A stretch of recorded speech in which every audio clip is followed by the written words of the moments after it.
Today we are going to be looking at grouping objects and sharing objects. Activity 1. Let's look at the table below. Make groups of what they ask you. They ask you to make 3 groups of 2 and 2 groups of 14. Time to check your answers. So if we make 3 groups of 2 and we make it a plus sum, we will say 2 plus 2 plus 2 is equal to 6. And if we make it a time sum, we will say 3 times 2 is equal to 6. Well done, grade 2s. Now if we look at 2 groups of 14, we will say 14 plus 14 is equal to 28.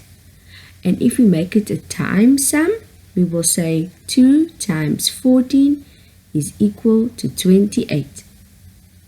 Well done.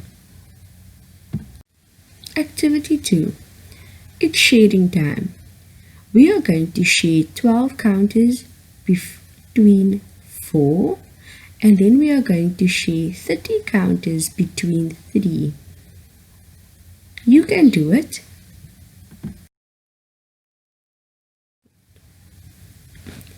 Let's see how you shared your counters. Share 12 counters between 4.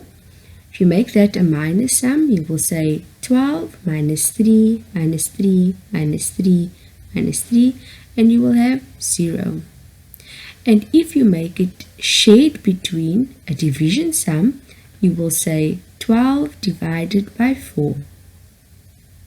Okay, let's go on.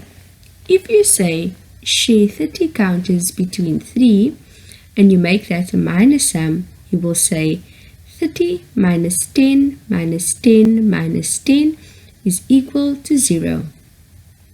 And if you make it a shared between or division sum, you will say 30 divided by 3. Well done, you're really doing well today.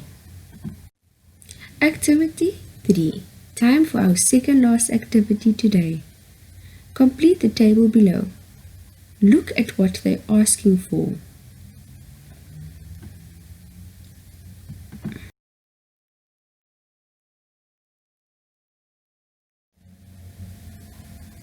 Let's check your answers. 2 groups of 7 is 14. 3 groups of 8 is 24. 4 groups of 5 is 20. 2 groups of 15 is 30. If we share 18 between 2, it's 9. And if you share 24 between 3, it's 8. If you share 35 between 5, it is 7. And if you share 50 between 10, it's 5. Well done, grade 2s. You are awesome. Time for some more fun. Watch the following video about sharing and take part in the video as it plays along. Have fun.